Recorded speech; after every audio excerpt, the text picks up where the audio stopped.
to the village that they can distribute. If you want an electronic format, I'll email that tomorrow.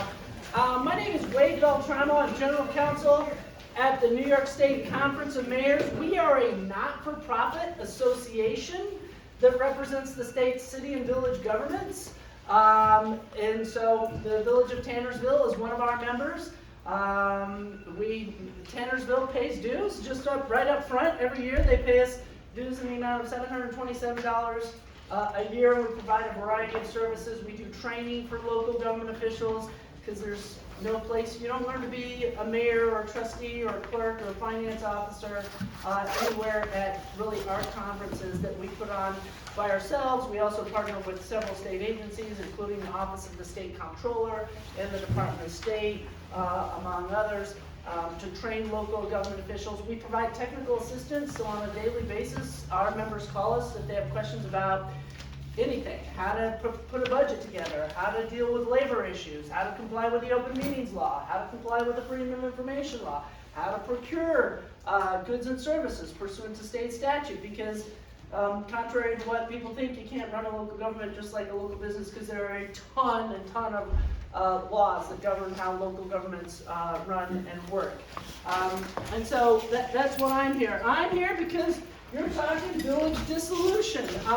You're not alone. This is not a new thing that is going about. You can see here, this is a list of the villages that have dissolved over the past century. The village dissolutions ebb and flow. I will start off by noting I don't believe the entire state should be covered in villages, or cities for that matter, because local governments exist to provide services to and represent the underlying community. They shouldn't exist just to exist. That's not what local governments do.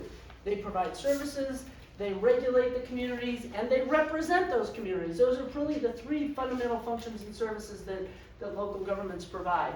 And you need to think about that as we go along. Again, I note that NICOM represents cities and villages.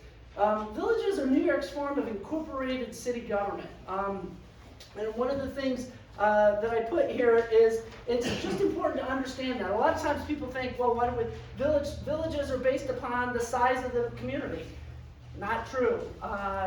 We have villages that are 50, 60,000 residents in the state of New York. They are cities. And the reason being is because a long time ago, the state got tired of handing out charters. How do you become a city? Anybody know how you become a city? You become a city by going to the state legislature and saying, please, sir, can I become a city? They don't do that anymore. The last city to be created was in 1942, when the Village of Rye was given a charter and became the City of Rye down in Westchester County. We only have 62 cities here, cities in the state of New York, as compared to California, which has almost 380 cities, Florida, which has 100 and some odd cities. And so the vast majority of our cities are actually villages. So that's the first thing to note there. And again, it has nothing to do with population size. We have very small villages. Generally, they're more densely populated areas, walkable communities that provide more intensive services than the surrounding community. Some of the other NICOM's positions that residents should have the ability to petition to dissolve their village government. We think that's a very important thing. Villages are the most democratic form of government that exists in the state of New York. It's the only form of government that can be created by a petition of the residents, and it's the only form of government that can be dissolved by a petition of the residents.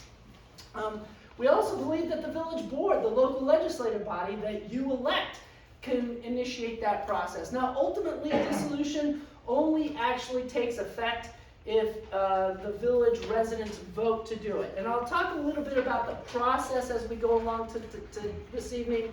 I should also note, I'm going to cover process. I'm also going to cover some substantive issues that you should think about as you have this discussion about village dissolution.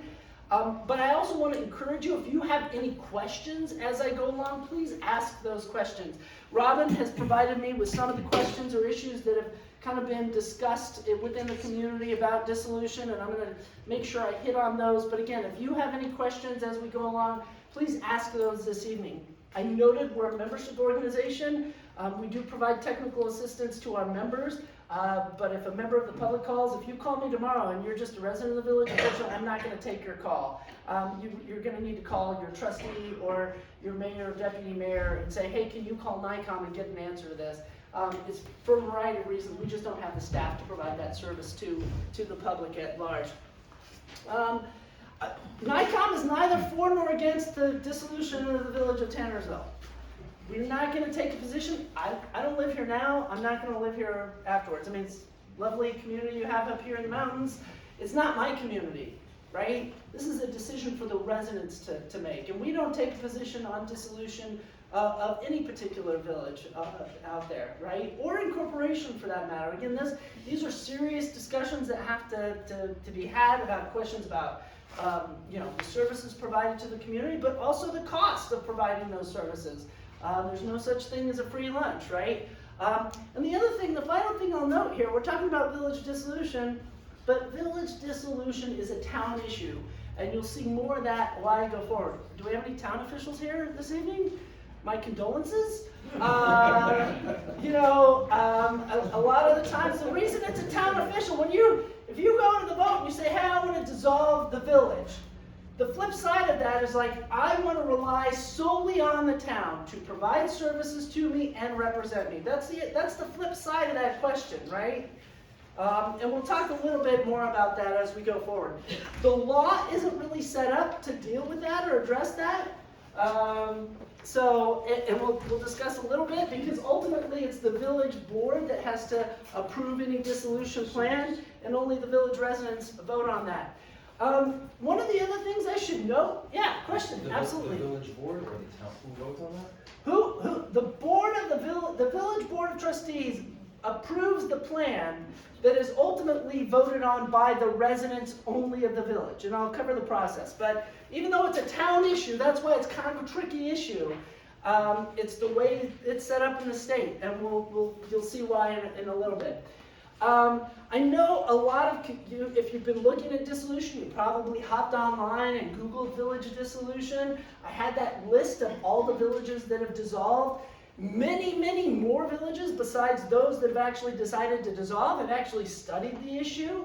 There have been a ton of votes on village dissolution where they voted against dissolving. Sometimes they've done that, they've had a plan that they voted on. Sometimes they voted without having a plan or a study in place.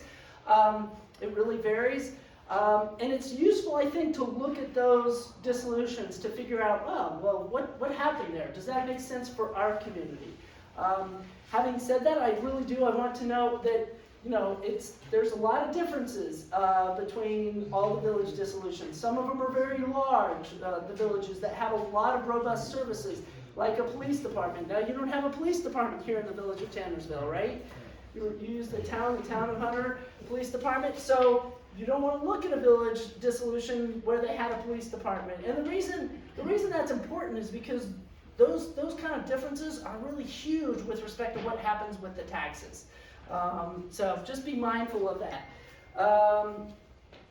Very quickly, any questions? That was a great question. Any other questions before I really get into the process of village dissolution?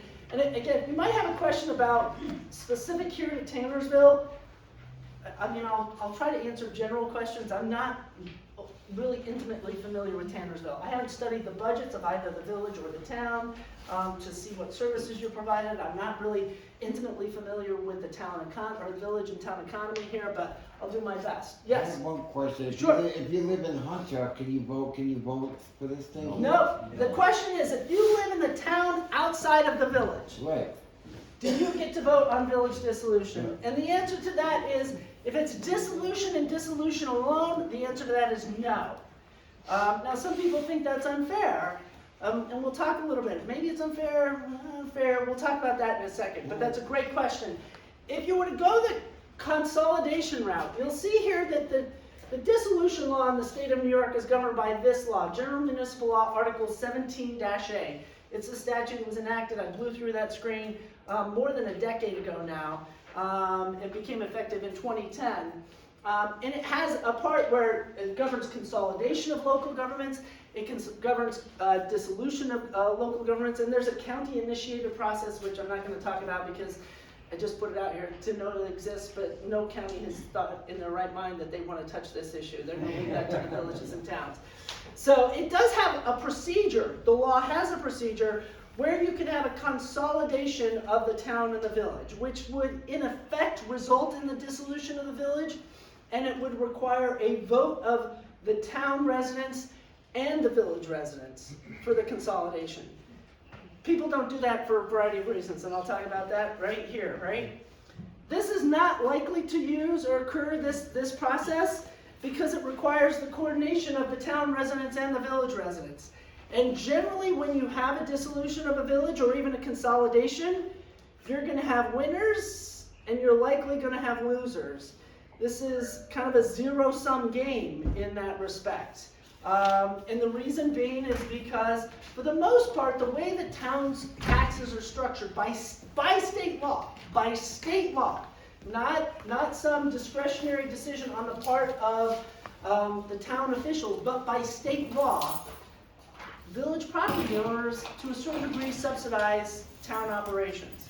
When a village dissolves, that subsidy goes away, and the village property owners generally see a tax savings as a result of that, all right? And I'll talk a little bit more about that in a second. You raised your hand back there, sir, yes?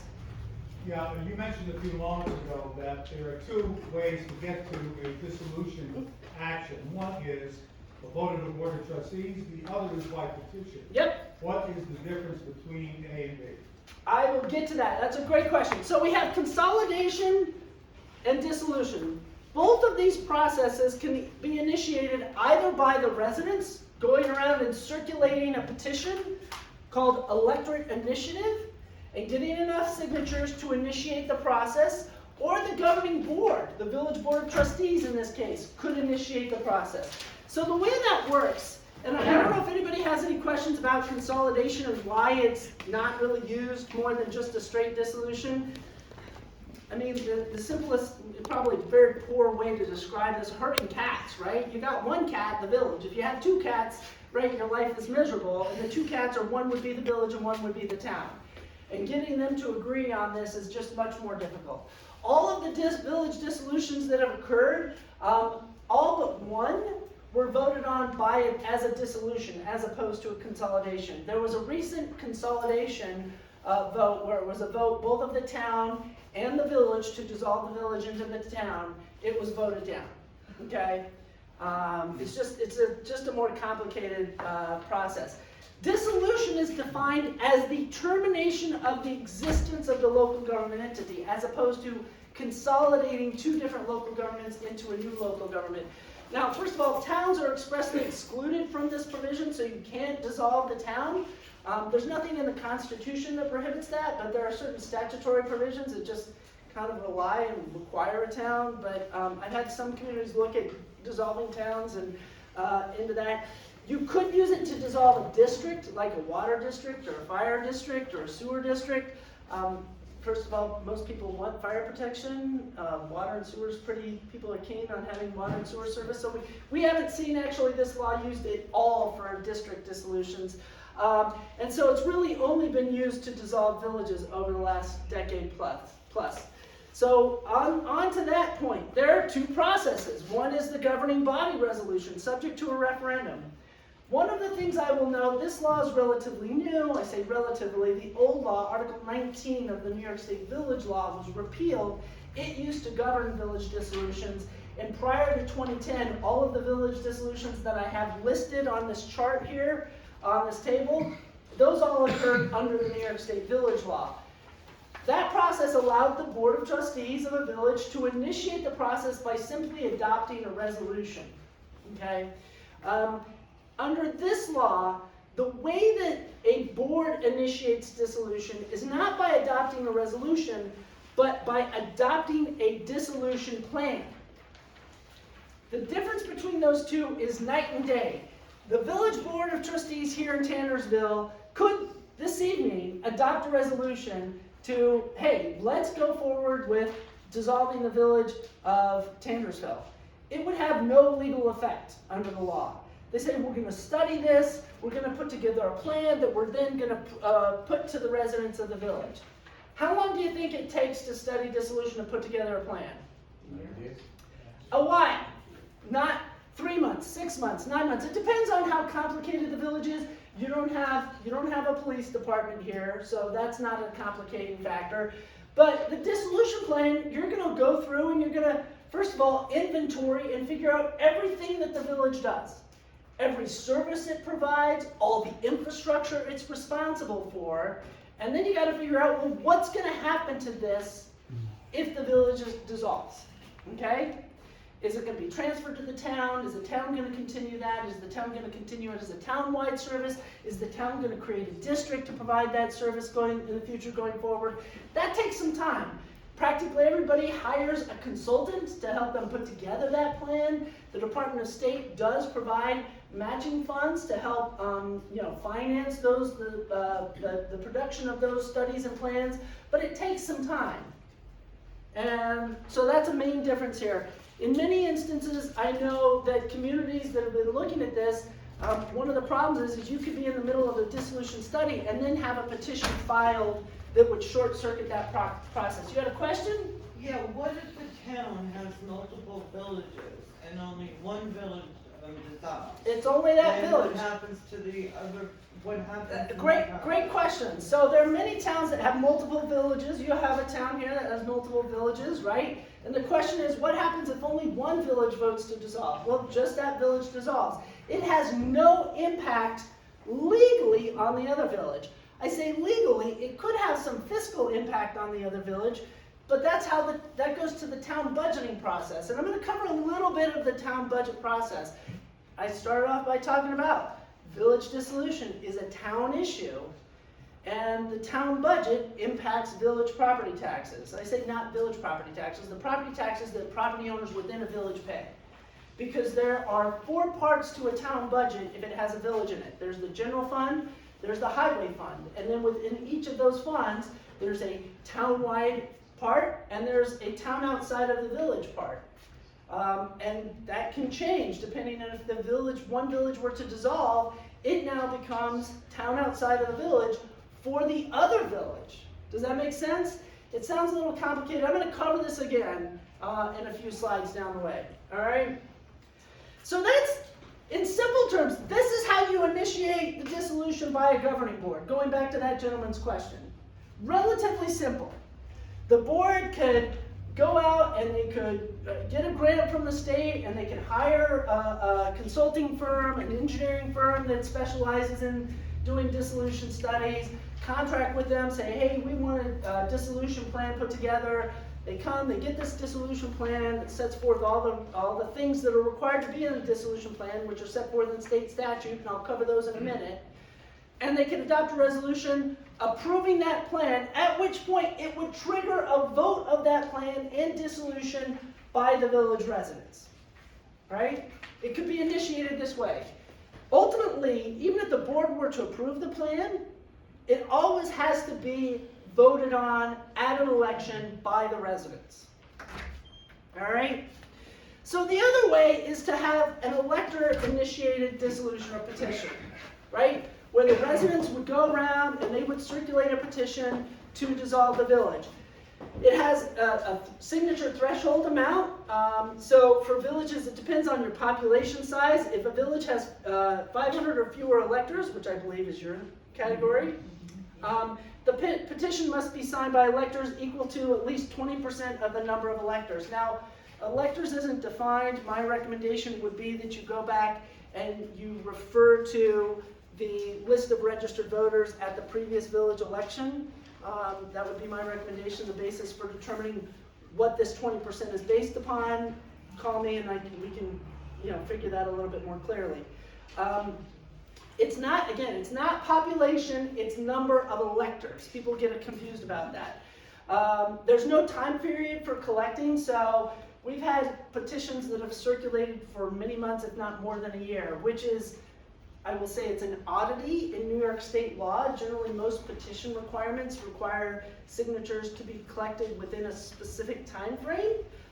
If you're running for office, you have a 6-week period to collect, or depending on which office, for village elections, a 6-week period to kind of collect signatures or what have you. It is an odd time period. It also raises the question, if somebody's been circulating a petition for a year, they get a signature from an individual, that individual moves out of the village, they're no longer a resident, does it count? It's a problem with the law. I just say that there's some problems with the law. It wasn't the best crafted law in our opinion. A couple of things. One of the things that comes up all the time in the process of circulating and collecting petitions, signatures. People will go around and they'll say, hey, sign this petition, it's just to study dissolution. No, it's not. It's to actually initiate a vote on whether or not to dissolve the village. They'll say you're going to save everything you're paying in village taxes. I don't know. Have them show you how that's going to work, right? As a general rule, I will say this. People don't like, nobody likes when I give my presentations on village dissolution, because the pro-dissolution people think I'm anti-dissolution, the anti-dissolution people think I'm pro-dissolution, and they think that because I come in and I'll say, as a general rule, property owners in the village, if you dissolve, your taxes are likely to go down some. I don't think I haven't seen a dissolution yet where the taxes in the village have not gone down. I'm just going to say that. You're not going to save everything you're paying in village taxes, however. Because the town, A, you're going to be subject to the town-wide tax now that you're not subject to, so that goes up. B, all of the services that are being provided to you now, like, you know, those expenses, unless you want to get rid of them, are going to be transferred somehow. There's no such thing as a free lunch. There's no such thing as a free lunch. Another thing they'll say is the towns will provide all the services that the village is now. And I'm like, I don't know, maybe. What do the town officials say? Have they said they're going to pick up and do everything that the village is doing for you now? I don't know. That is a question that you have to ask the town officials, the supervisor and the town council. Sorry, town officials, you didn't know this was going to come. Nobody gave you a heads up. I apologize. The other thing I want to point out here, and I just put it here, and I get this, and I'm not going to poo-poo. I've had people say, oh, we're only going to save, you know, $300 or $400 a year. I don't know what the potential impacts are. I don't poo-poo that. For some people, $300 or $400, that's medication that they need, right? So that's not insignificant. But I do like to point out that the vast majority of real property taxes in the state are not city or village or even town taxes for that matter. Your school tax is unfazed by this. It's not going to be impacted by this. Your county tax, your county real property tax is not going to be impacted by village dissolution. So just be aware of that. The lion's share of your real property tax bill is not going to be impacted by village dissolution one way or the other. All right? So going back to the process here, people are circulating a petition to dissolve the Village of Tannersville. If a petition is filed, the first thing that has to do, I skipped over this, your clerk would have to certify the petition, meaning take a look at it. Is it in the proper format, or does it substantially comply with the format as required by state law? And does it contain the requisite number of signatures? That is a determination made by your clerk and your clerk alone. They say, yes, it does, it meets those requirements. If they say no, it doesn't, that determination could be challenged in court via an Article 78 proceeding, but I put that there. If the clerk certifies that the petition is valid, the petition is delivered to the Board of Trustees, and then the Board of Trustees has 30 days from that time period to meet and schedule a referendum, a vote on whether or not to dissolve the village. Not to study the village, to dissolve the village. That referendum has to be held between 60 and 90 days from the date of that resolution. Only village residents get to vote on it. If it fails, you know, if you have that vote and it's voted down, if you don't get a majority of the people who vote at that election to vote in favor of dissolution, there is a moratorium of 4 years before another petition can be filed under the law. Excuse me? Yes. What's the percentage of the vote? It's just a majority of the people who vote. That's right. I mean, people think about it, does it have to be a majority of the electorate? That's not how our elections work. It's on that day, a majority of the people vote, right? So, you know, if you have poor turnout and only 10 people decide it's worth voting, you know, you could have 6 people vote and determine it, right? In that respect. If that vote passes, if on date you have that referendum, that vote on whether or not to dissolve the village, that triggers the next part. The next part is, hey, we're gonna get this done. We're gonna develop a plan that is then gonna be, commented on by the public, and that's gonna be the plan that's the basis for dissolving the village. Now, there is a possibility of a second bite at the apple, and I'll talk about that, right? But this is the question that goes on the ballot. Shall the Village of Tannersville be dissolved? It's not, should we study it? It's not, shall the Village of Tannersville be dissolved? Yes or no? It's a very simple question. After that happens, after the election, if a majority of those voters say, yes, let's dissolve the village, the board is then tasked with the responsibility, the Board of Trustees, not the town, the Village Board of Trustees would be tasked with responsibility of developing a dissolution plan. That plan has to be prepared within 180 days of them meeting after the election, right? Now, here's what I will say. I've said this time and again, I've actually been proven right by this. Could you get it done in 180 days? Probably. It depends on how complicated things are here in the village. I think it's likely that you could get it done in 180 days. I've had other villages where much more complicated. The village of Lyons out in western New York, very complicated dissolution. A relatively large village, 11,000 residents. They had a full-time police department. It was the county seat, fire department, significant water and sewer infrastructure, relatively large village. And they had a lot of things to work through. And they're like, 6 months, how do we get a plan for, I was like, don't worry about it. If you miss this deadline, do your best. Somebody could sue you. You could get sued via, I mentioned this before, it's the type of legal proceeding, it's called an Article 78 proceeding. Go to court and ask a judge, hey, they're taking too long. And I said, as long as you're being diligent and you're showing progress and you kind of have a date, no judge is ever going to want to get involved. In the Village of Lyons, that's exactly what happened. The people were not happy. They went to court. They said, hey, judge, they're not getting done. The village went back to say, we're getting close. We've been doing X, Y, and Z. The judge said, come back in 3 months. They had the plan done in 3 months. It was all, the courts were fine with it. It is better to get this right than to get it done fast, in my opinion, okay? You can discuss this with the village attorney. Far be it from me, an attorney, to tell you not to comply with the law. But again, better to do this right than to do it fast.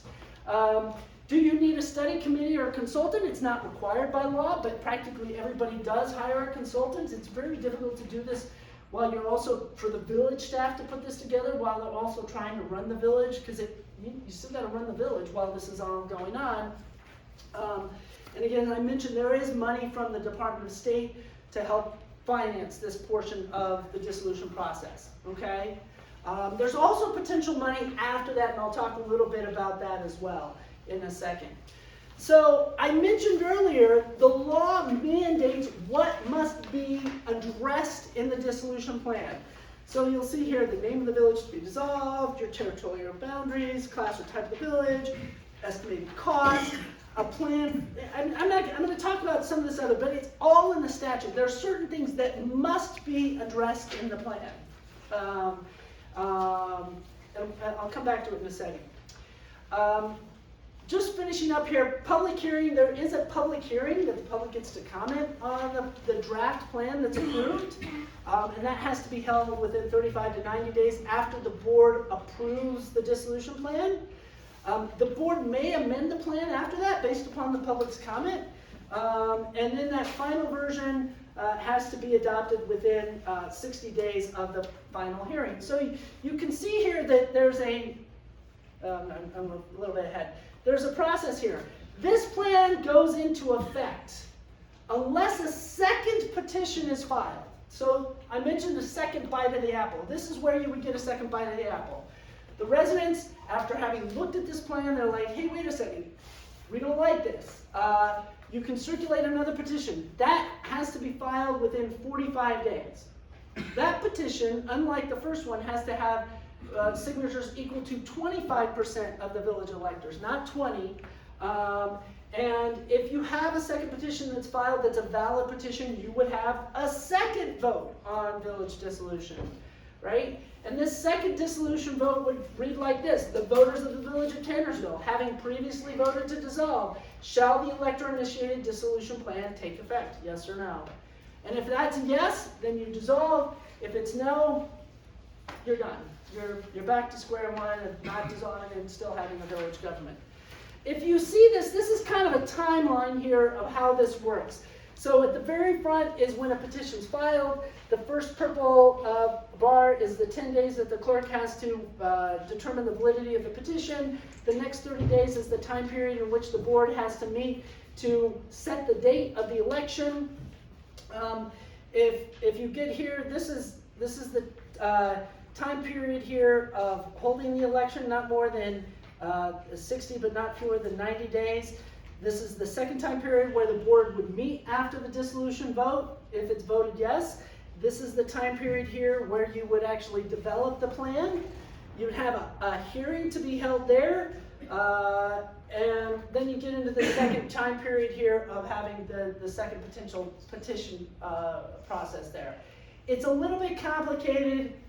Take a look at it. If you have any questions, ask me now, submit it to the village later. Everybody understand this process? It's a little bit convoluted, but yes? To start the entire process, that's what you were talking about, you need 10% of, 20%, because you have electors, you have fewer than 500 electors in the village. Normally it's 10% if it's more than that, but for villages with fewer than 500 electors, it's 20% of the electors, which is not a lot. I don't know what's your population in the village?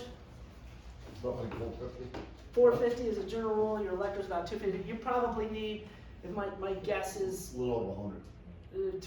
50 signatures, maybe. Not even that. It's a rough estimate on my part, calculating how many people are actually We have registered to 400 vote. and something elected.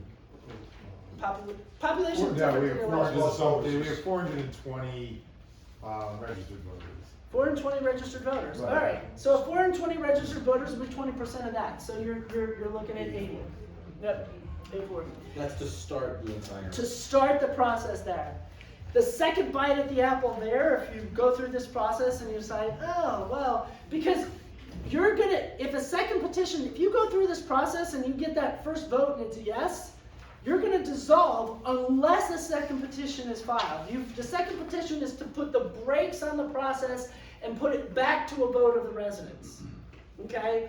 That's why I say, is it possible you would have a vote? And to be honest, most villages that have gone down this route where they've approved the dissolution vote on the first try, they have had a second vote after a second petition was filed, but it's not guaranteed. I just want to put it out there and make sure that's clear. Did you ever yes? Does the board always initiate the process, or can it be initiated by the residents? No, that's what this process is. The board's involvement still has involvement. They have to approve the plan.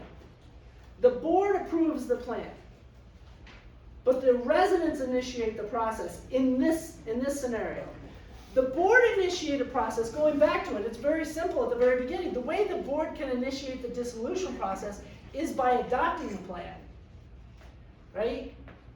So you have to go through that process of hiring a consultant, or you could do it yourself. There have been a couple villages that have looked at dissolution. The village of Wilson, back in 2007, it's a village on the western part of the state. They set up a citizen study commission, and they did a pretty good job. Interestingly enough, they have a great footnote. They went back and they studied their own village, but they also studied the history of villages. And they said, we looked at the recent villages that have dissolved, and they did so primarily for two reasons. And I do think this is a clear indication you should really consider your village government. First of all, local government needs to be able to finance itself. If your local government can't finance itself, you should really question about whether or not you have that local government, right? Second of all, if you can't get people to serve, that should be a red flag too, right? Those are two clear situations I think you should really think long and hard. You can't get people to serve, you can't finance your own operations, you should consider it. If it's not those two, I think the question becomes a little bit more complex, right? It comes into issues about the type of service, the level of service that you receive. Can you be the representation you get from your local government officials? questions of fairness. Yes, comment or question back there. I have a question, are you saying that's what's happening in the Village of Tannersville? I don't know, no. I know so little about what's going on in the Village of Tannersville. What is that? Right? Right? So, This is, for you guys, it's an informational session. that you- I'm not making any comments None of us here have. about the Village of Tannersville in particular, and I'm not taking a position specifically. I don't know if you're having trouble financing government operations. I have no idea if you're having trouble getting people to serve. I know nothing. That comment was in a footnote on a study by the Village of Wilson, and I do think it's an interesting comment. Having said that, there have been villages that have dissolved that didn't have either of those problems. They did them for other reasons, right? Question, yes? Yeah, the second petition, if that goes through and the vote comes out to continue for the dissolving of the village, do we back up the time frame and start, or does it just stop there? For No, if you get to this point, a second petition's filed, you have the second vote on, if you have the vote here, the voters of the Village of Tannersville having previously voted to dissolve, and this gets a majority of votes on election day, you're gonna dissolve the village pursuant to the plan that's been developed, right? And included in that is like, what's the timing of that? The timing of the dissolution will be set forth in your dissolution plan. Does that answer your question? Right? And that varies. You've got some flexibility, and to be honest, the consultants who put these plans together, they've seen enough. You want to dovetail it. Like, there are better times, sometimes better than others to dissolve, working it out with the town fiscal year. They're like, oh, what works best for you, town, to take over things. And there's also a transition process that you'll start implementing as well. There's a hand up over here. Yes. So with the plan, whether it's after the petition or the board does this, the plan has to be specific. So the village residents, I'm gonna give you an example. We have a water system. That's a village water system. Yep. We that own property in the village pay less for our water bill. Yep. Than the people in the town. Yep. Okay? So if we dissolve, then we're part of the town, and left all to its own self, exactly the way it is, you would be paying $290 more on your water bill. I would, because I live in the village. I mean, when you add it up, the way it is this right now, the town pays this every 6 months, and we pay this. So there's all these things, but the plan would have to be specific. You beat me to it. That's my next slide. I'm coming back here. I gotta pay you money. That transition's perfect, right? So that's exactly right. So the next thing, that was the procedure. We can come back and talk about the procedure. I think it's a little bit complicated, and I went through it fast. If you have more questions, we can. Let's get to the substance, right? So again, I mentioned this. Local governments do three things. They provide services, they regulate the community, they represent the community. Those are the three fundamental things that local governments do. So if you're gonna get rid of the village, the biggest thing at the outset is, well, what's gonna happen with the services that we currently get from the village? And you would do an inventory of all of those things, as I mentioned before. And there's gonna be adjustments. So with respect to water and sewer, and this is one of the things that we see frequently with cities and villages. Cities and villages, they have the dense population areas, they generally have water and sewer infrastructure. They're frequently providing that service in surplus capacity to those areas outside of the village or city, to those areas that need it, right? That they haven't come in and incorporated or annexed into the village or city, as the case may be. And so they're picking and choosing that a la carte. Now, we hear this all the time. People will say, well, those residents outside of the village, why am I having to pay more than the village residents, right? I don't know if that's never heard that. Yeah, They come in, and my response is always, if you want to pay the water rate for the village, come on into the village. I say this time and again. Village dissolution, local government structure can be very complicated. One of the discussions we need to be having statewide, writ large, is what's the basis of our local government boundaries? We have very irrational boundaries. And this is coming from somebody, I'm a fan of local government. I love local government. I think local government's the coolest, most exciting, most fun. There's never a dull day in local government. Yeah, it's the most essential level of local government. When you pick up the phone and you dial 911, is it the state or the federal government that's coming to you help? It's the local government. You know, when you turn on your faucets in the morning, it's not coming from a state system or a federal system, it's the local government that's providing that water sewer. Most of the streets here are plowed and maintained by local government, right? For your lives, local government's the most important level of government. Having said that, as big a fan as I am of local government, our boundaries are a little archaic. We have a balkanized system here in the state of New York that is problematic, and we should be thinking about that because, to be honest, it may be a little bit unfair. I don't encourage people to allow, or local governments to allow property owners or businesses to use their services a la carte, right? That's not really good local government. There are sometimes reasons for that, and I'm digressing here a little bit, but I think that could be part of the problem that we see. How many people, like, taxes are higher in the village than they are in the town, right? Yes. That's one of the big complaints, I'm sure. That's the case everywhere. My comment all the time is, hey, city or village, why are you providing services to that new development just outside of your city or village boundaries? Make them annex in if they want your services.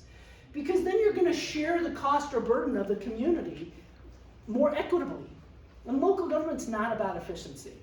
I mean, consolidation of local government's not about efficiency. People think there are economies of scale. If you look at the studies out there, I mean, people took economics in high school and college, right? You heard economies of scale, we're gonna grow things and get them bigger, and it's gonna be cheaper, and we're gonna have a better service. I gotta tell you, your cities and your towns and your villages in this state are pretty lean and mean. They're very efficient, right? And so we don't see a ton of economies of scale that result from a dissolution or consolidation is the matter. The question is really more of fairness. And I think you need to think about that. What's fair? That question about fairness comes all the time, and it should in the development of the dissolution plan as well. So in the calculation, going back to your question, you've got to figure out, and it really should be, I've been with the Conference of Mayors now for 22 years. When I first got here at NICOM, most of the consultants that were doing dissolution studies, they would go into a village and they would provide 3 scenarios. They would provide the most conservative fiscal scenario, like what was going to be the impact on taxes for village property owners, and the most beneficial, like what is the most ideal, like how much money could you possibly save if everything went right and you saved all that money, and then they had the middle ground. And first of all, I thought that was so confusing, like, well, which one should I go with? But second of all, that's not the way to think about that. There's one way, and that one way is the town way. It's what the town says. You don't have to guess about this. You shouldn't be guessing about what the fiscal impact is going to be. You should be going to the town. For water, as a general rule, you're going to create a water district. Now, is it combined with the existing water district outside of the village, or I don't know. Is there a water district in the town outside of the village at the village? No. So you're just providing service outside on a contract basis? Right? So my assumption is that the town would create a water district for that. Only the properties within that district are going to be paying for that system, and you're probably not going to see any cost savings from that. Like, it's a zero-sum game there. You're still going to be paying.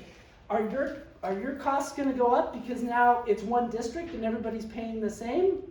Maybe, maybe not. And I'll talk about that in a second. And there are reasons for having districts. Most of the districts in the state providing services, water, sewer, fire protection, fire districts, street lighting, parking, whatever types of districts are park districts, are in the towns outside of the village. And there's a reason being, because the towns are relatively large and the district is only for a smaller portion or percentage of that property. But I often advise people, when you set up districts, one of the questions should be about equity or fairness. And districts have different costs. I'll talk about that in a second. So I'm thinking, what have you seen, like what the water districts do? So I'm thinking if they're paying a reduced rate in the village, now the village doesn't exist, so is it fair? That's a great question. The question is, what have I seen? I've seen both things. And by that I mean, I've seen where there's an existing district outside of the village, or maybe not. Or maybe there's not. But when the village goes away, there's going to have to be a district created. There will have to be. So sometimes there will be 2 districts. one for the area that was outside the village and one for the area that's in the village. Sometimes it's just combined into one district.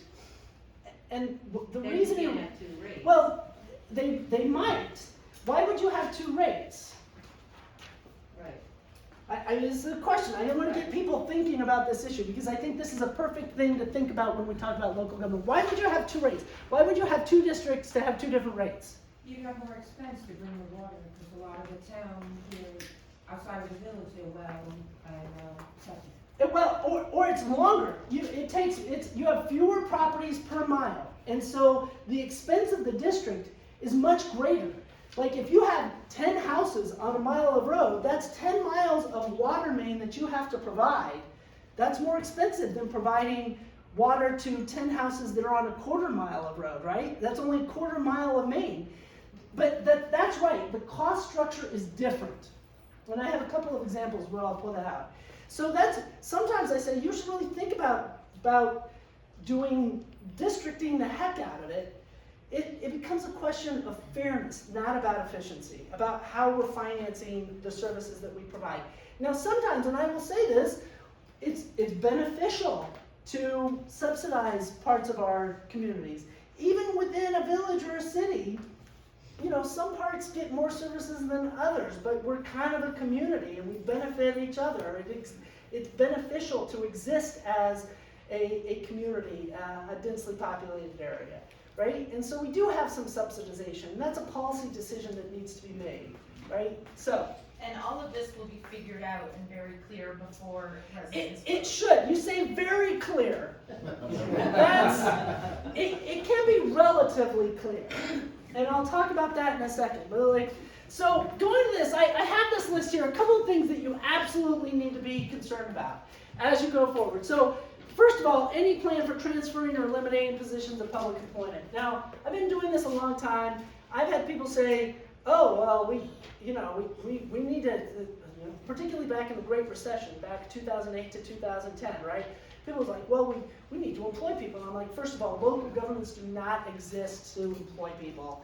I mean, I'm a bleeding heart, no, right? I'm sympathetic. Having said that, you have a water system. You need employees to run that water system. It's hard to find employees that are trained and certified to run a water system. They're in demand. They can go get jobs somewhere else. If they see that the village may go away, you want to make sure that they are confident that they're going to have a job because you don't want to lose them. So the plan should very, very clearly and very early on address this issue for those essential employees to make sure that you don't lose them. Okay? So that's one thing that needs to be addressed in the plan, right? Transferring any employees. Any agreements entered into with the town. Now, one of the things I will say is you can enter into an agreement. Some agreements are more enforceable than others. What do I mean by that?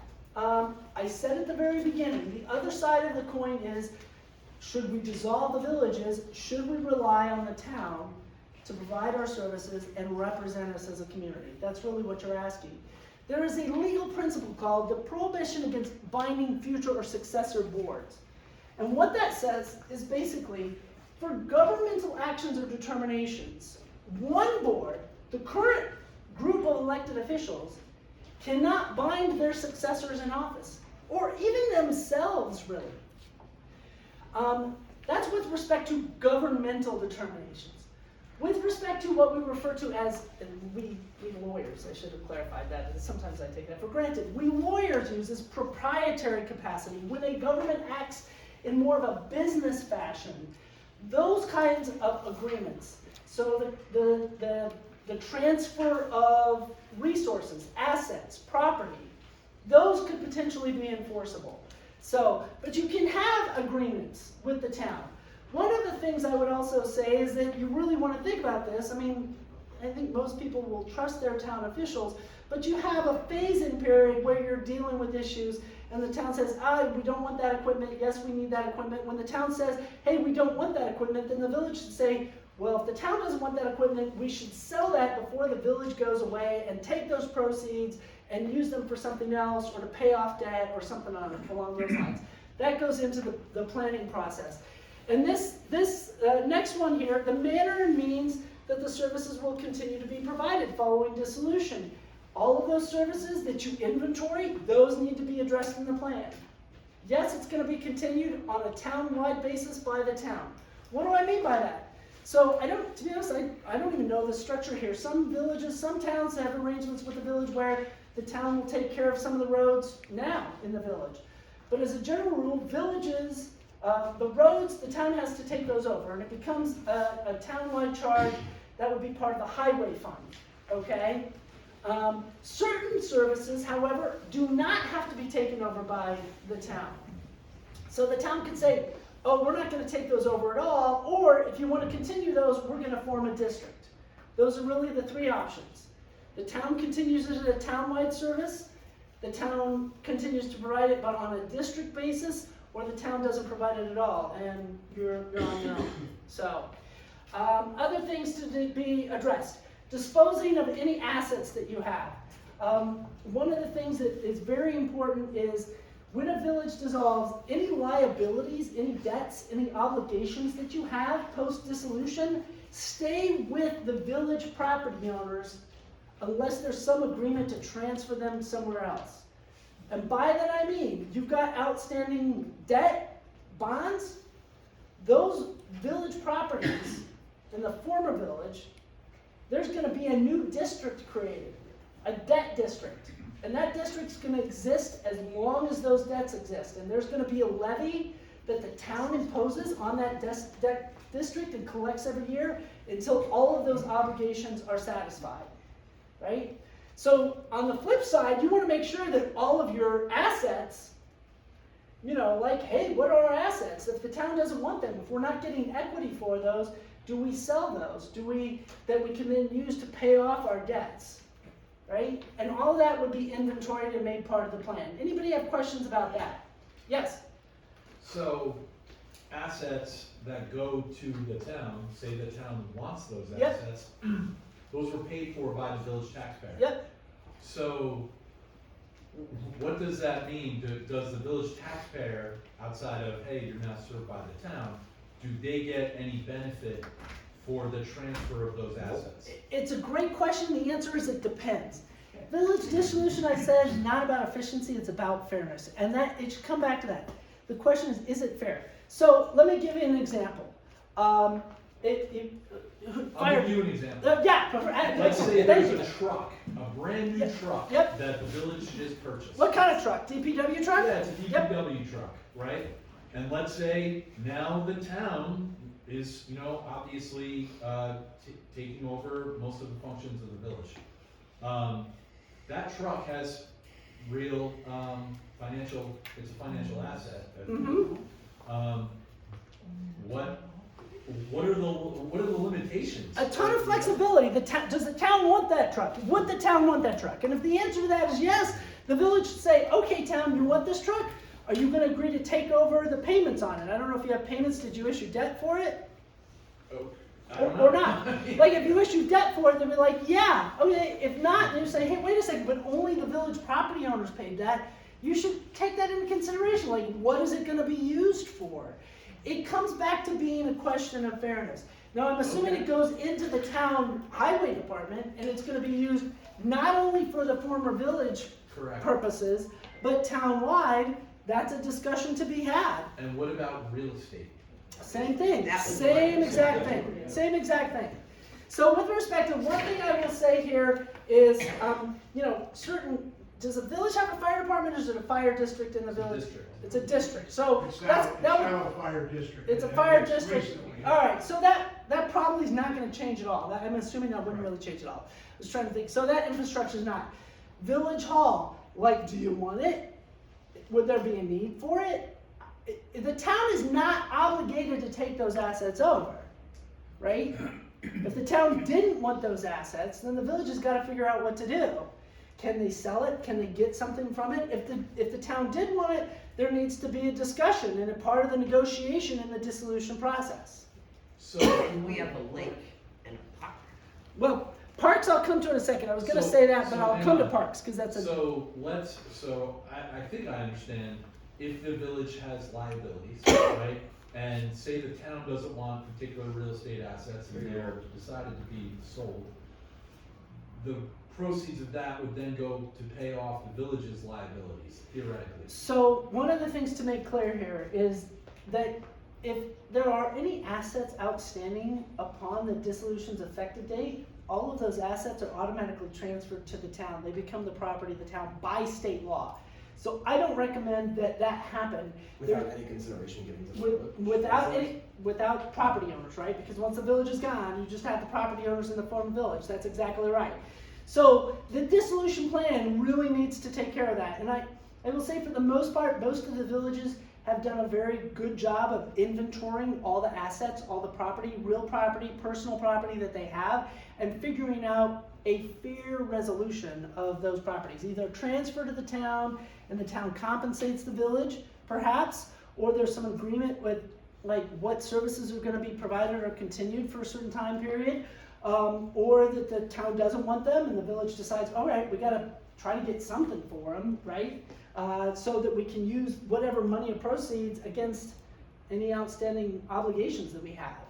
So there's a scenario where the liabilities would stay with the previous villages. Oh, Town absolutely, limits and absolutely, assets. yes. Cool. The question here coming, there's a scenario where the liabilities will stay with the property owners of the former village. Absolutely. A debt district, whether or not it's in the plan or not, by law would be created to handle any outstanding obligations that exist post-dissolution. And that will exist until those obligations cease to exist. It's administered by the town. It becomes a district. The towns are used to having districts.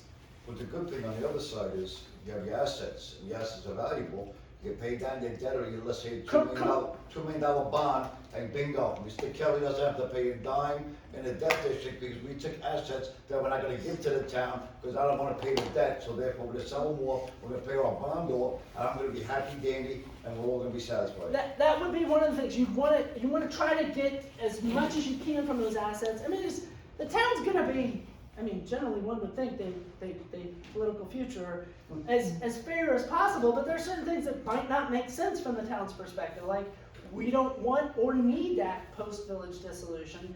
And then the village, as part of the plan, that would be the process. That's why it goes back to the town. Sorry, guys. It goes back to the town. Like, they have to go through and say, hey, this is what I'm gonna do. This is what I'm not gonna do. I will tell you one of the short time period, one of the village's dissolutions where I saw actually the best plan get done in 180 time period is the village of Odessa out in western New York. And a new supervisor got in, and the village got a dissolution petition, and he went through, he's like, I gotta figure this out in 60 days. And that's exactly what he did. The supervisor went through, he said, yes, this becomes our responsibility. No, we're not gonna take care of that. Or if you want that on your own, you're gonna have a district, or we're gonna privatize it. And just went down the list of everything the village provided. The one thing they didn't address was the fire department. You don't have to worry about that because that was complicated. So that's just an example. It's the town that dictates everything. Once you get those answers from the town, the village then would decide, okay, these are the things that we have left over that the town isn't gonna want. Or maybe you don't agree with what the town's gonna wanna do. Like, well, they're not gonna give us enough for our truck, as the case may be, so we're gonna sell it and get more. I mean, generally we don't see that because, you know, you have an amicable relationship, but again, going back to this, if you have any outstanding liabilities, it becomes a debt district. You have a comment or question? Easements. Easements. Those are property interests. Any property interest that isn't addressed prior to, the town would take over and have that property right. So just by default, the village, All property that is not disposed of upon the effective date of the village dissolution becomes the property of the town, and that would include an easement. It's everything. Going back to parks, one caveat, parks are inalienable under New York state law. So if it is parkland, you can't sell it, right, village? It would become town property. The town needs to figure out what it's gonna do with it. How's it gonna, that becomes a little bit potentially more complicated. Because towns have flexibility. Some parks, towns have, I don't know, does the town have a park or parks? Towns can finance parks out of the town general fund, or they can set up park districts. But that would have to be something, it would become town property, and the only way the town can get rid of that is by a special act of the state legislature. Again, parkland is inalienable under state law, absent a special act of the state legislature. So, in this example, it's not going anywhere, the park or the lake. I'm assuming the lake is considered parkland as part of it. It's still gonna exist, it's gonna be now the town's responsibility. So it's neither an asset or a liability, or? No, I mean, it's both. I mean, it can be, when you say asset or liability, it doesn't have it's not as fungible as other types of property because it is inalienable. You cannot, Can't take the right away or something. you can't, parks are imbued with what we refer as the public trust. And the only way, and there are some municipalities that do get park alienated, meaning it becomes no longer parkland, that the village or municipality, the town, city, county could then transfer an ownership interest, if not fee title, to that park to somebody else. But it's very rare these days. The legislature even has to be a good reason to make the park, to alienate the parkland, and you need to find other parkland to substitute. It is the general requirement of the state legislature. So going back to that, I mean, when you say it's an asset, not in the same, or liability, it's an asset in that it serves the community. Parkland's generally good if it's good parkland, but it's a liability in that you've got to maintain it, and there's, potential liability from insurance claims if somebody goes get injured and you become liable because you're the owner of the parkland. So, not in the same way as other types of property that the municipality owns. Yes? Will you clarify for me that first the dissolution is voted and then the plan is developed? You got it. Okay. That's it. That's for the petition. That's for the elector-initiated process. It is backwards. So this is not how it used to be. Under Article 19 of the Village Law, which is no longer in effect, it got repealed, a petition could be filed. It had a higher signature threshold, so it required 1/3 of the electorate to submit a petition, which is a lot more than 10, or in your case, 20% of the electorate. So, and once that was done, then they would develop a plan that was then voted on, okay? That's no longer the process. This is the new and improved process. I say new and improved. It's not what we recommended. I didn't advocate for it. The elected officials who voted for this said, we want to encourage residents to circulate petitions, but we've studied this. Most of the responses were like, it puts the cart before the horse. You have uneducated votes.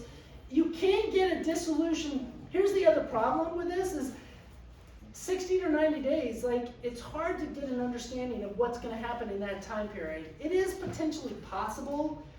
I mentioned the Odessa example. That is the only time where there really was when the supervisor came out and said, this is what the plan is going to be, before the residents voted on it.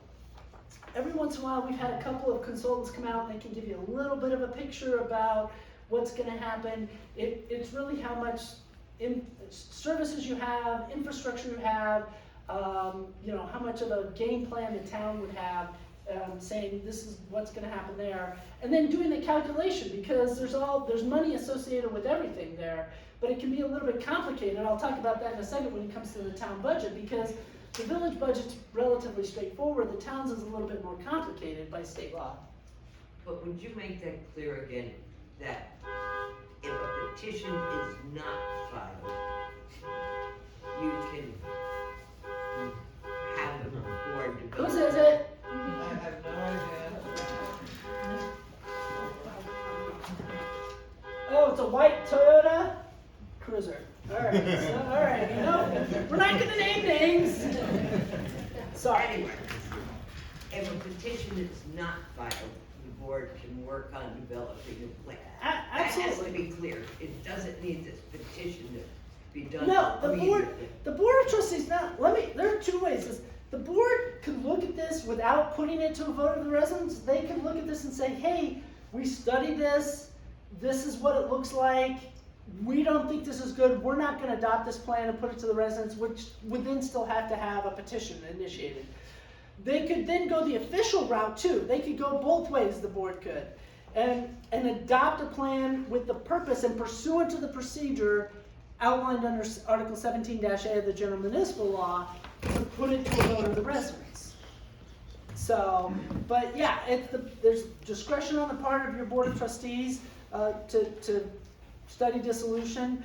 I don't know, one of the challenges is, I don't know if the Department of State's gonna finance that. Generally, they want a petition or something more concrete that you're gonna vote on this than just, oh, we wanna look at it, which is part of the problem. So you might be on the hook yourself to finance that. I don't know, have you reached out to the Department of State? Have you talked to Kyle Wilbur, or? Yeah, so we've done this as a board, it's not a petition initiative. Okay.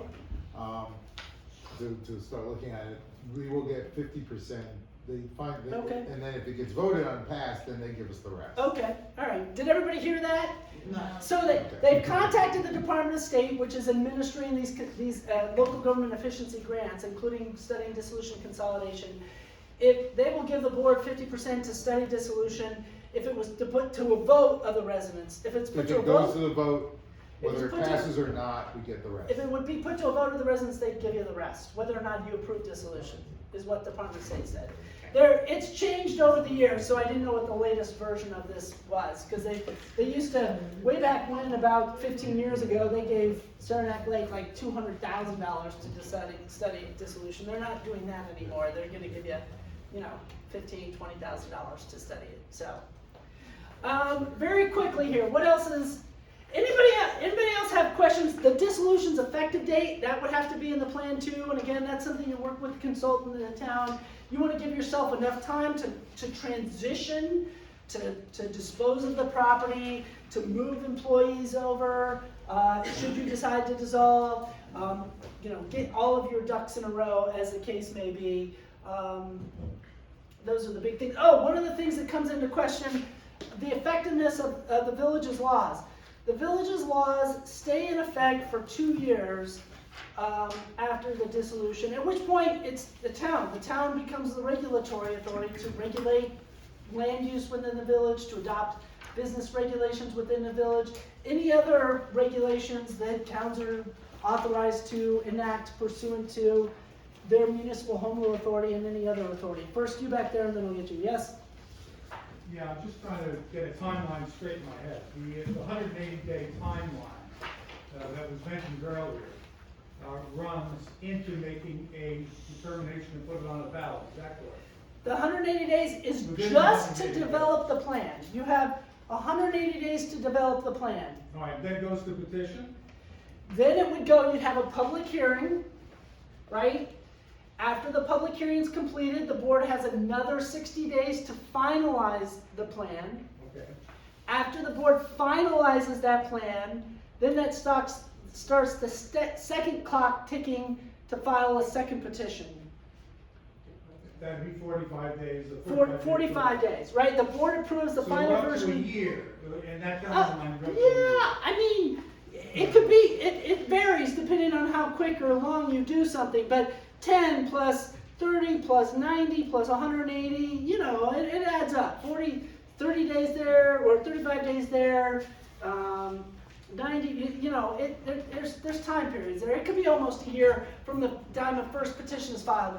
The one thing that people get hung up on is you only have technically 180 days to develop the plan, which again, maybe you can get done or maybe not. But it could go longer. Developing the plan? Yes, and 180. Well, to be honest, again, what I said at the beginning is do it right rather than do it fast, in my opinion. For the most part, as long as you're diligently working forward to this, who is going to complain? Like, why? This is a big thing. If you dissolve, it's not like, could you reincorporate? Well, you used to be able to, but not anymore. The state just enacted new laws this past year that put the minimum threshold for village incorporation at 2,000 residents. And so if you decide to dissolve, you're never going to reincorporate, at least absent a special act of the state legislature, not under the current law. So you had a question, sir? Yes, I have two. So you say it's a town issue, but the village board is the one that's obligated to create the village dissolution plan. So is the town officially obligated? So it's really just the town wanting to be good public servants, participating. in collaborating with the existing village board to develop a dissolution plan. Correct. So, okay, that's clear. Village, this village currently has zoning within the Mhm. village. And the town does not have zoning outside of the village. Have you ever seen a case in which village zoning, remains as a district? Yeah, it's not district, that's not the right way to think about it. You would just adopt local land use regulations and you would only regulate this area. You wouldn't regulate, there's nothing in state law that requires you, if you adopt zoning or land use regulations, to regulate the entire municipality. So you could just say, hey, we're gonna just basically take the village's code, we're gonna adopt it, and we're gonna have it, the zoning in this area. And the rest of the town is gonna be, unzoned. There's not gonna be a use there, you don't have any land use restrictions now, you're not gonna have any land use restrictions in those areas. But it would require you if you're gonna have zoning, you're required to have a ZBA, a zoning board of appeals, to grant variances and render Right, so if opinions. that was the intent, to sort of, to the best extent simulate the exact zoning Yep. within. You could do that's that, possible. you could do that. It's a townwide charge. I mean, I don't know how expensive that would be, but anytime, it's a townwide expense. It wouldn't be a district expense, because it's a regulatory function and not a kind of service function in that respect. One of the things I will note here, going back to this, I can't stress this enough. I mean, at least you have your town officials here and engaged this evening. Two examples. One is the Village of Seneca Falls, a lovely little village, maybe not, Bedford Falls, who knows. What drove that there is there's a landfill in the town outside of the village that generates a huge community host agreement payment. The town had 0 taxes, and the village didn't get to take advantage of that, and so they had substantial taxes. Village had a police department, town did not. The village said, oh, we're gonna dissolve, and they developed this plan, and they said, hey, as part of this plan, the town's gonna take over the police department. And the town supervisor, who led the village, was one of the big proponents of the village dissolution, said, yes, we're gonna take over, we're gonna create a town police department. Police, very expensive, very expensive. Village decides to dissolve, comes to the town forming a police department, there's an election, the new town officials are like, nope, we're not forming a police department. It's a governmental decision, non-binding, all right?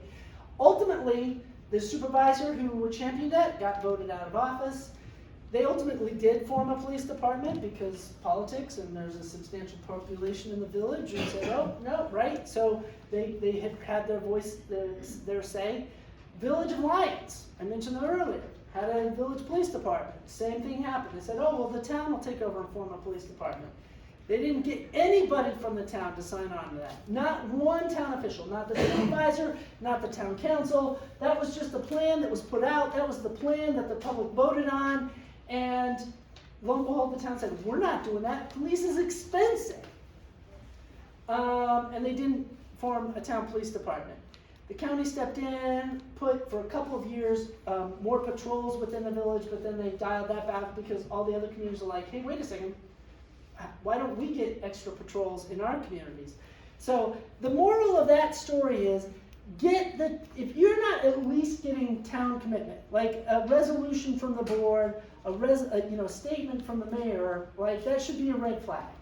Even if you do, right, one of the things you're asking about is, like, hey, should we be represented only by the town officials?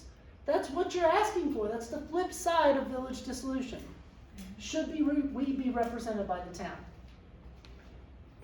Right? I'll get back to you. You had 2 questions here. One here.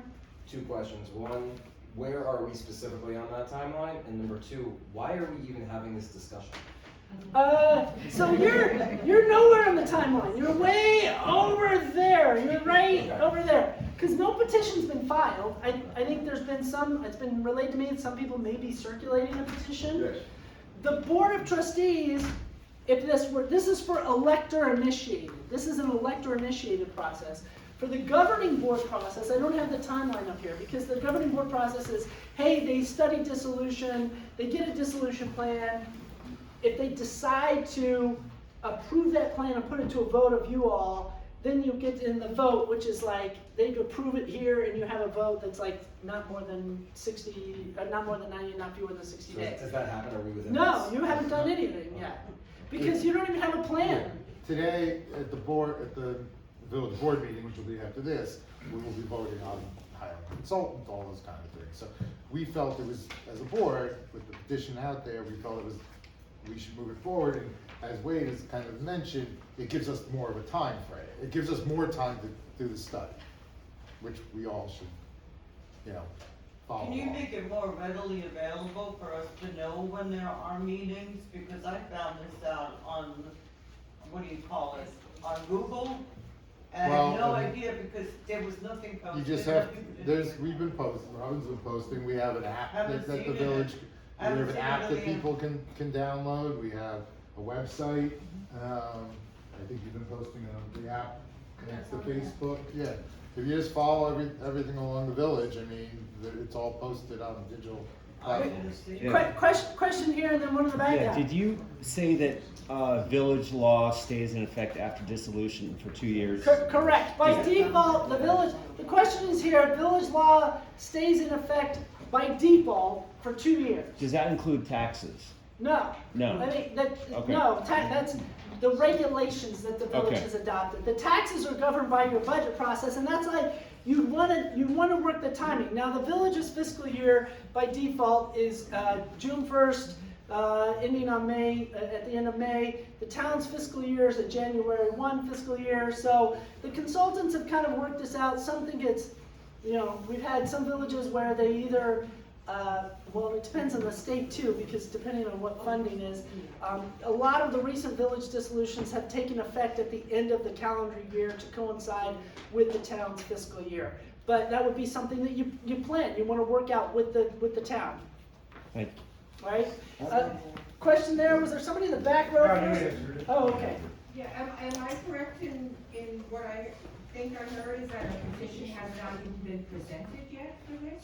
There might be just one circulating? There's one circulating, correct.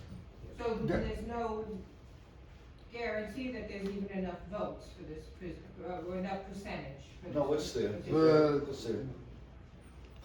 In terms of, yes, there was a petition circulated, it was not brought to us, we decided to talk with the people going around with the petition and started as a board-initiated process so that we could do it the right way, have the study done, because with a petition, the timeline, as Wade has pointed out, you'll get some information, but probably not enough, and not enough for the board, not enough for the electorate, for everybody. We want everybody to have all the information needed. Very quickly here, I'm almost done. I will note, there have been quite a few village dissolutions that have occurred. You can see here under on the list that I gave you, there have been a ton that went down. In fact, if you study the rate of dissolution votes that were approved under this new law is much lower than it was under the old law. And our analysis, preliminary analysis, is that part of that reason is like there just weren't answers to questions that people had, because you had to vote before there was a study done, before there was a plan adopted, before you got answers from the town. And so, that's one of the reasons, at least if you could get answers, it's better to have an informed process, in my opinion, than a vote with just so many unanswered questions. Very quickly, I noted here, this is a town issue, the town determines how services are provided, and also, going back to the finance side, I mentioned this before, state law determines how towns impose taxes on village property owners, and that is a substantial portion of your savings from a village dissolution. And very quickly, the town budget. You got your town officials here, they can answer this more clearly. The town budget is broken into 4 parts.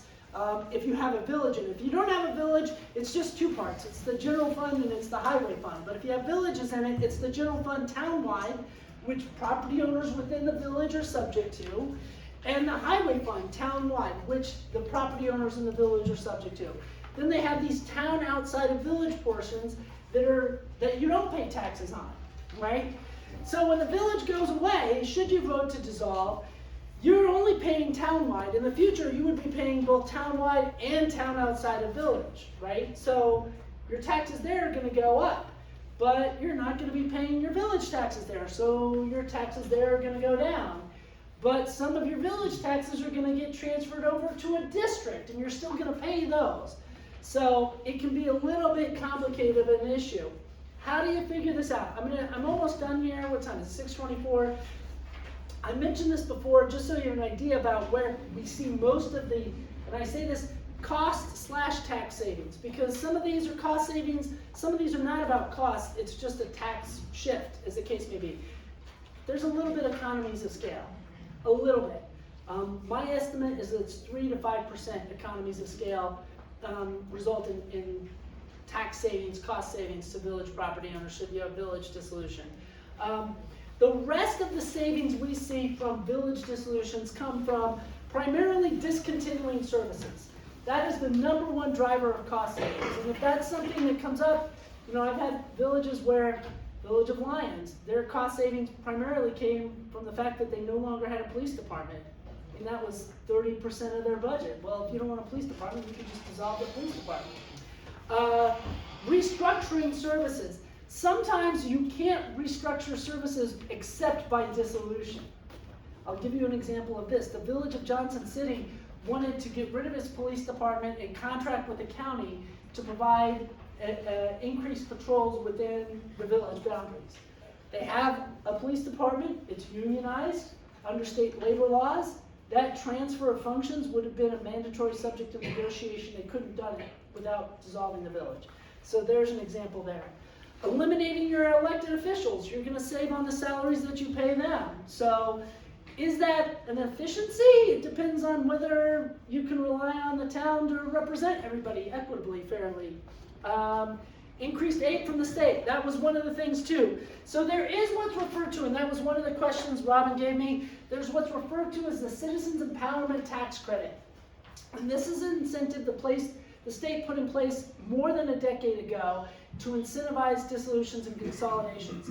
And what it says is that if a village dissolves or local governments consolidate, the resulting government entity will get an increase in state aid equal to 15% of the assessed value of the property in the municipalities, capped at $1 million. That's per year. So, to be honest, I should have looked at your what your combined assessed value of the village. Have you looked at that number? It's fairly easy to calculate. That's something you could do on your own. What's the assessed value of the property? Are you talking about what the state will give the Yes, tap? the CETC. When we spoke to when we started speaking to some of the consultants, they estimated it at around $400,000. $400,000. So that is increased state aid, which is not nothing. Now, to be honest, I think it's a shell game, to be honest, because why, no offense, why should you guys, how much aid do you get from the state right now, town? Not a lot. What is it, 20,000? I don't know. How much do you get? I think it's even less than that. I mean, we get highway funds, we get. Well, I'm not talking about highway funds, CHIPS. I'm just talking about AIM. What do you guys get from AIM? I don't know. It's not a lot. Do you know how much you get from AIM? $37.85. $3,785. So this incentive, and I will tell you this, there hasn't been a reporter that's looked at the CETC. Now, right now, to be honest, we're all paying for other municipalities that have dissolved and have get in the CETC. I think someday a reporter's going to do a story on this. Max. Is there a reporter here? Max. I think a reporter's going to do a story on this, and they're going to go like, wait a second, this is crazy. What if you're a town that doesn't have a village? You get the benefit of the village dissolving. Now, granted, good for you if you can get it. $400,000 would be a substantial increase in the town's aid. And that is a substantial source of the money coming in that would help property owners within the village and the town in that case. How long does that payment go on? So, in theory, it's a great question, in theory, in perpetuity. So, I'm not, like the municipalities have been getting it, who've been doing it for a while now, they've been getting it. So, in perpetuity. Is that gonna last forever? I don't know. Ask your state assembly member and senator if they would guarantee that it's gonna be in perpetuity.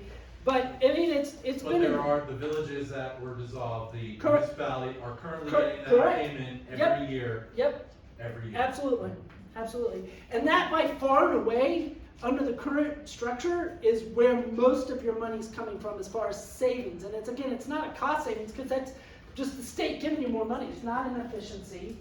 It's tax savings that, from the village dissolving, so, you know. I mean, the town could consolidate with another town, you'd still get the money there. I actually drew up a plan for all of the towns in the county to consolidate into one big town, and they would get upwards of $14 million a year in aid. In theory, is the state gonna do that if you actually did that? Probably not, but if you consolidated with one town and then the next year you consolidated with another town, like according to their formula, all of the towns here in Greene County could get, I'd have to calculate, I want to take a look at the assessed value, but it's money, it's real money, and you can calculate that. Finally, village residents no longer paying town taxes. That's another source of tax savings for the village residents. And on the flip side, the town coming in and then having to take responsibility for certain infrastructure that now only the village residents, provide for. The streets, primarily streets, are the big one in that respect. With that said, very quickly, I've talked about this before, let's run through this scenario. Street lighting, I don't know if you do street lighting here in the village, so this is a good example. Town does highway maintenance, justice court, elected officials, some administration, street lighting. Scenario A, the town continues that paying it out of townwide taxes. Town's not gonna do that, or maybe, I don't wanna be presumptuous, sorry. They could discontinue and say, we're not gonna have any streetlights in the village, or they could create a district. These are the three scenarios. So for everything that the village does, and I don't know, sidewalks, a library, I don't know what you have, you're gonna go through and you're gonna make a decision, the town is, and it's gonna say, hey, we're gonna have a street lighting district, and we're gonna have a sidewalk district, and we're gonna provide a library at a townwide expense. The town's gonna do this for all of the services it has. It's gonna calculate what the expense is for each of those, and you're gonna figure out what the tax implications are gonna be for you should the village dissolve. You're gonna have one answer for what it's gonna cost you. All right? Anybody have questions on that? Yes? No, not that. Why is the state pushing for these villages to be dissolved? There is, to be honest, in all fairness, there's a special focus on villages. I think in part because people don't understand villages. That's why I start off by saying villages are New York's form of incorporated city government. I think people do look at smaller villages and they think, oh, well, village must mean it's small, or it's unnecessary, it's superfluous. So there's that mindset as well. I think the other thing is there's this thought process that towns will just step in and do everything that the village is, or that there's huge economies of scale to be achieved. And the answer is no, that's not what happens, right?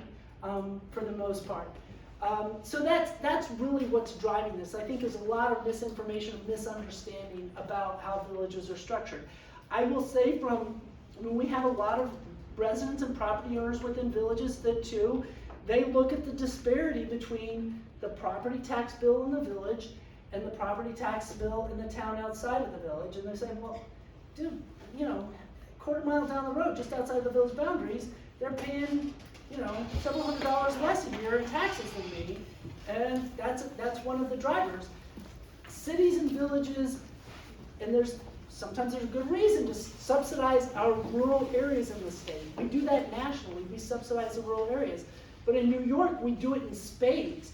We shift a lot of the responsibility onto our urban areas to subsidize our rural areas. And that's one of the drivers. That's one of the drivers. Yes? What about the employees, village employees? Yeah? That's totally up to the town whether they want them. Yeah, town is not, great question. The question is what happens to the village employees? Is the town obligated to hire them? The answer to that is no, and that becomes a very tricky, thorny issue. You have to deal with county civil service. They become town employees. The town has to create those positions. you've gotta deal with the transfer of those, so. Can the village make it a requirement? Can the village make it a requirement? No, no, It's not- absolutely not. Nope, nope. What happens to the name of Tannersville? Does it become a hamlet? Yeah, Or is that's, it- there's no, most of they call them a hamlet, that's what it's like, but that has no legal significance. It's still, you might still have your post office designation here. But state does not involve, there's no state law with respect to that. There are many hamlets. If you think of census designation, there are what we refer to as census designated places, CDPs. Whether or not you would be a CDP, I'd have to go look at this, see what their current classifications are for that. One of the things, very quickly here, and then I'm done, is we had the question about creating the water district. And I just want to point out, so this is the village of Seneca Falls. Prior to dissolution, the cost of running the village fire department, the mill rate there was 0.59 per thousand for the village fire department. The town fire protection district, pre-dissolution, was 1.18, all right? So it was twice as expensive to run the fire department outside of the village. And we go back to that. Why is it? Well, they need different trucks. They had to have a pumper. They needed to have a water truck, right? It covers different areas. It was more expensive to run the town outside of the village fire department. And it frequently is more expensive to provide services to rural areas because you get efficiencies from dense development. Post-dissolution, the new fire district, which encompassed both the town, the village and the town outside of the village, was 0.97 per thousand on their tax bill. And the reason I bring this up is that the village residents, the property owners, their total taxes went down, but the cost of that fire department went up for the village residents, even though the actual expense of providing them service didn't go up. Same thing here in the village of North Collins. They looked at dissolving. The cost of providing a garbage collection in the village was $144 per property per year. In the town refuse district outside of the village, it's $192. Why? Because you had a garbage company that could come through and they could pick up 10 houses in a block, right? It took them 5 minutes to pick those up. Whereas in a rural area, they had to drive 2 miles to pick up all that garbage. And it was more costly. And their proposed town-wide refuse district was going to increase the village property owner's expense, even though really the cost was the same. Village dissolution's not about efficiency, it's about fairness. The cost wasn't different providing these to these 2 different areas. It was that they combined them into one district. And that's a question, those are discussions that you should have. Should we create one larger district? Maybe, maybe not. I don't know. What's fair, what's not fair in that respect.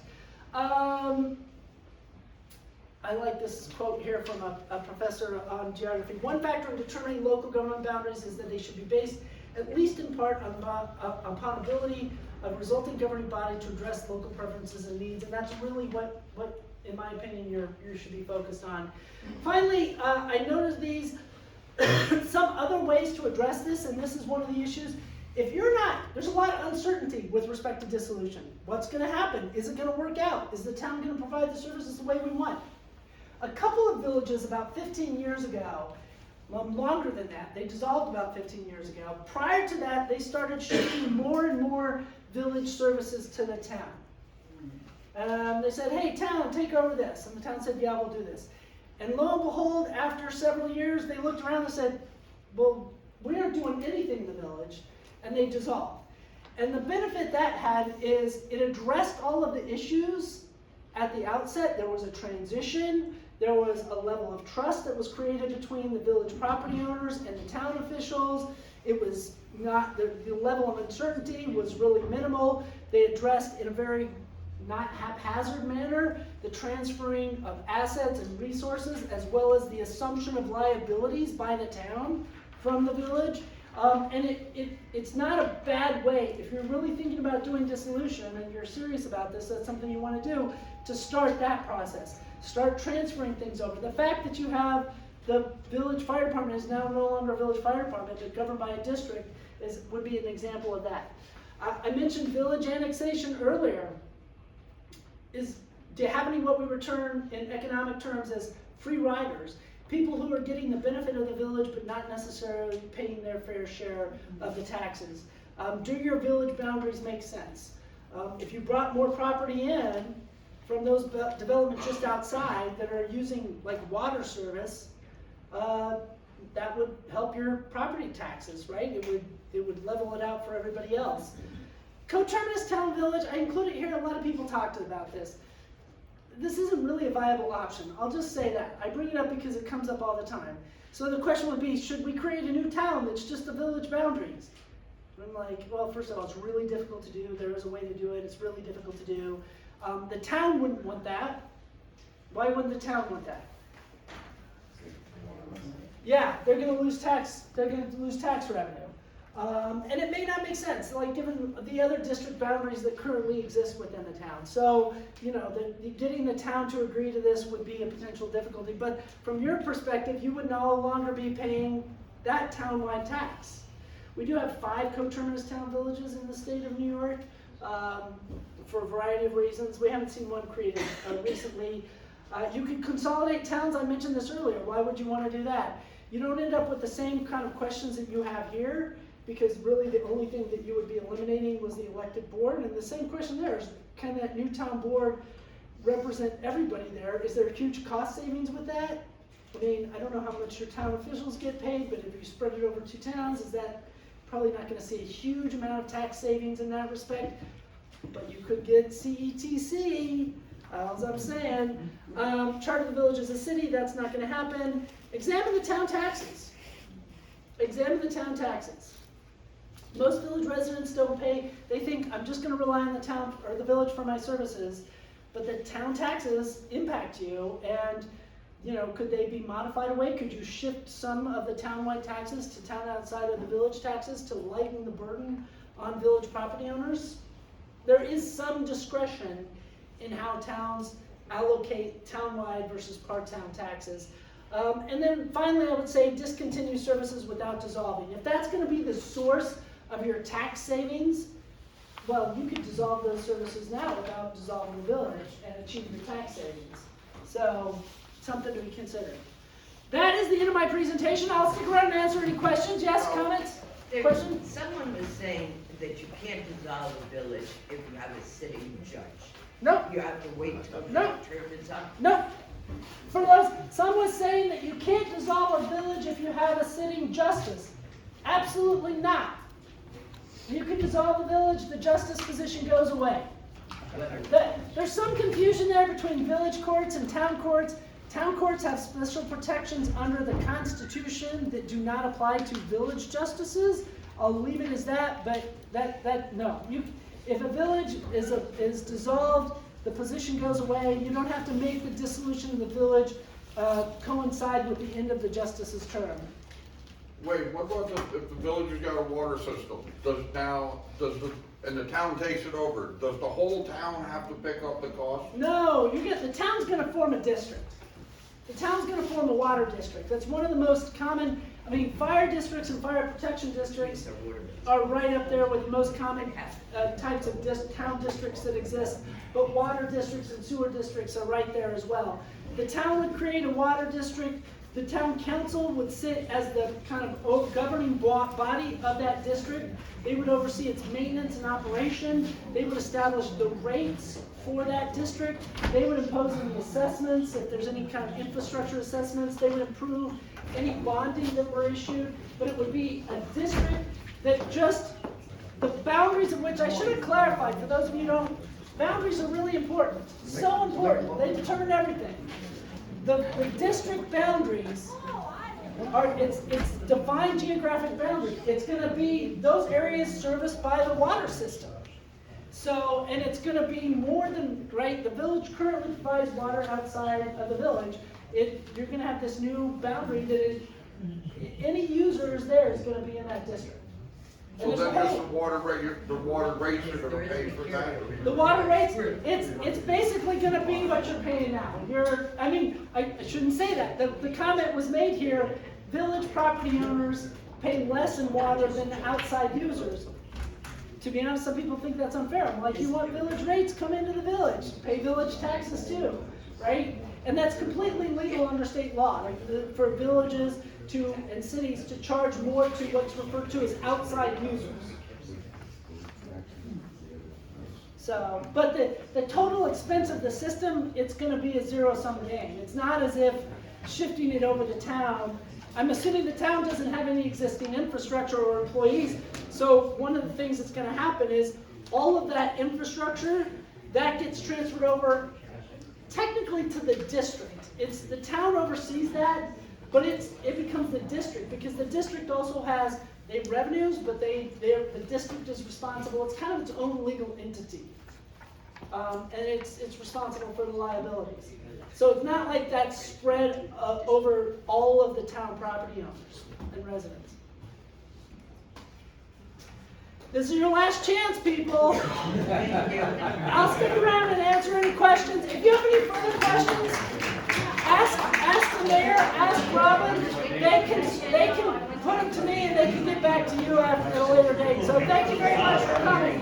Thank you. Yeah.